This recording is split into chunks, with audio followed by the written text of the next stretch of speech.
Ngeri Rusia balas dendam lagi, kiamat ini bisa sampai RI. Sebagaimana yang saya sampaikan di Kiev, walaupun situasi saat ini masih sangat sulit, namun saya tetap menyampaikan bahwa penyelesaian damai penting untuk terus dikedepankan dan juga ruang-ruang dialog terus bisa dibuka. Saya telah menyampaikan pesan Presiden Zelensky untuk kepastian ekonomi dunia masih terbayangi dengan kemungkinan menujunya situasi terburuk, perang nuklir, limited nuclear war, which is I think some open source already predicted this issue, but we look at this also as a serious matter. Volatile harga komoditas makin tinggi dengan harga minyak kembali mendekati $100 per barrel. Sementara itu perlu diwaspadai tren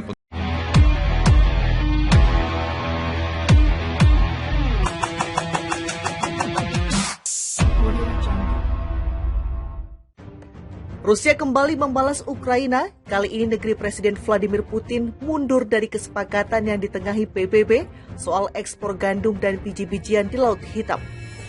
Rusia melakukan untuk jangka waktu tak terbatas, ini disebut sebagai balasan serangan pesawat tak berawak Ukraina besar-besaran terhadap armada Laut Hitam di Crimea. Hal itu diyakini akan memukul pengiriman komoditas Ukraina ke negara-negara yang bergantung pada impor. Ini akan memperdalam krisis pangan global dan memicu kenaikan harga. Ratusan ribu ton gandum yang dipesan untuk pengiriman ke Afrika dan Timur Tengah beresiko menyusul penarikan Rusia. Sementara ekspor jagung Ukraina ke Eropa akan melemah, kata dua pedagang yang berbasis di Singapura sebagaimana dimuat Reuters Senin 31 Oktober 2022. Kalau saya harus mengganti kapal yang seharusnya datang dari Ukraina, apa saja pilihannya? Tidak banyak, tampak salah satu pedagang biji-bijian asal Singapura yang memasok gandum ke pembeli di Asia dan Timur Tengah.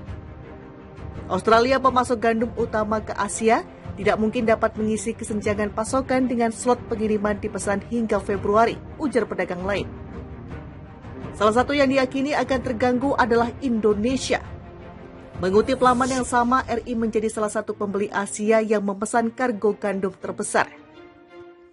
Indonesia memang merupakan importir gandum terbesar kedua di dunia. Dalam kesepakatan baru-baru ini, pabrik penggilingan Indonesia membeli 4 kargo atau sekitar 200.000 ton gandum Ukraina.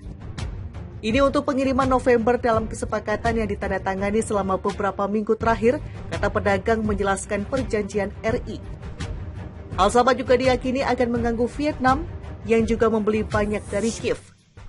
Meski tak disebutkan angkanya, itu juga akan memukul Pakistan yang sudah menandatangani pembelian 385.000 ton gandum. Kami tidak yakin apakah Rusia akan mengekspor gandum atau akan aman bagi kapal yang membawa gandum Rusia untuk dikirim dari Laut Hitam, meskipun ekspor Ukraina tetap diblokir.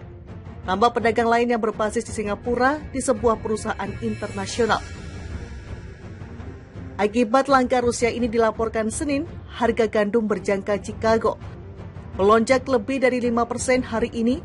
Jagung juga naik lebih dari 2% dari kekhawatiran atas pasokan. Awal tahun ini harga gandum global melonjak ke level tertinggi sepanjang masa.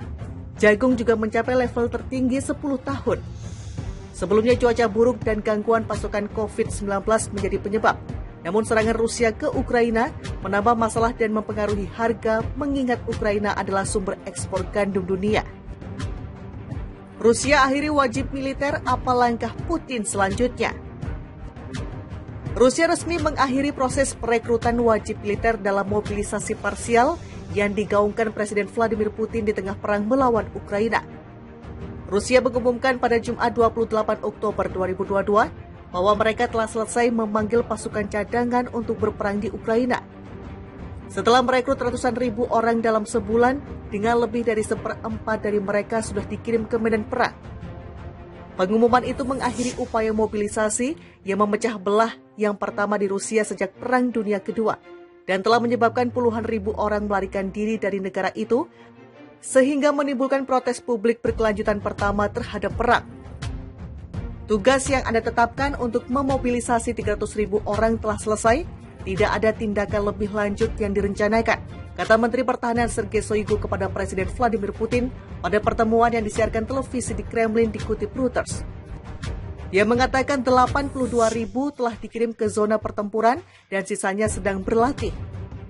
Putin berterima kasih kepada pasukan cadangan atas dedikasi mereka terhadap tugas, atas patriotisme mereka, atas tekad kuat mereka untuk membela negara kita, untuk membela Rusia yang berarti rumah mereka, keluarga mereka, warga negara kita, rakyat kita. Kedua pria itu mengakui masalah pada hari-hari awal pemanggilan. Shoigu mengatakan masalah awal dalam memasok pasukan yang baru dimobilisasi telah diselesaikan. Putin mengatakan kesalahan mungkin tidak dapat dihindari karena Rusia tidak melakukan mobilisasi untuk waktu yang lama, tetapi pelajaran telah dipetik. Di sisi lain, Presiden Ukraina Volodymyr Zelensky mengatakan dia ragu Moskow selesai memanggil tentara. Pasukan Rusia dipersiapkan dan dilengkapi dengan sangat buruk, digunakan secara brutal oleh komando mereka, sehingga memungkinkan kita untuk menganggap bahwa segera Rusia mungkin membutuhkan gelombang baru orang untuk dikirim ke perang, kata Zelensky pada pidatonya yang disiarkan televisi. Mobilisasi yang diperintahkan Putin bulan lalu setelah pasukannya mengalami kemunduran besar di medan perang adalah pertama kalinya sebagian besar orang Rusia menghadapi dampak pribadi langsung dari operasi militer khusus yang diluncurkan pada Februari. Lebih dari 2.000 orang ditangkap dalam protes anti-mobilisasi, terutama di beberapa bagian negara yang dihuni oleh etnis minoritas yang mengeluh bahwa mereka secara tidak proporsional ditargetkan untuk dikirim ke garis depan. Putin dan pejabat lainnya telah mengakui beberapa kesalahan, termasuk memanggil beberapa pria yang terlalu tua atau tidak layak, tetapi mengatakan masalah akan diselesaikan. Puluhan ribu pria Rusia diyakini telah melarikan diri dari negara itu untuk menghindari dipaksa perang, bahkan di antaranya ke negara tetangga bekas Republik Soviet. Rusia kembali membalas Ukraina, kali ini negeri Presiden Vladimir Putin mundur dari kesepakatan yang ditengahi PBB soal ekspor gandum dan biji-bijian di Laut Hitam. Rusia melakukan untuk jangka waktu tak terbatas, ini disebut sebagai balasan serangan pesawat tak berawak Ukraina besar-besaran terhadap armada Laut Hitam di Crimea. Hal itu diyakini akan memukul pengiriman komoditas Ukraina ke negara-negara yang bergantung pada impor. Ini akan memperdalam krisis pangan global dan memicu kenaikan harga. Ratusan ribu ton gandum yang dipesan untuk pengiriman ke Afrika dan Timur Tengah beresiko menyusul penarikan Rusia. Sementara ekspor jagung Ukraina ke Eropa akan melemah, kata dua pedagang yang berbasis di Singapura sebagaimana dimuat Reuters Senin 31 Oktober 2022. Kalau saya harus mengganti kapal yang seharusnya datang dari Ukraina, apa saja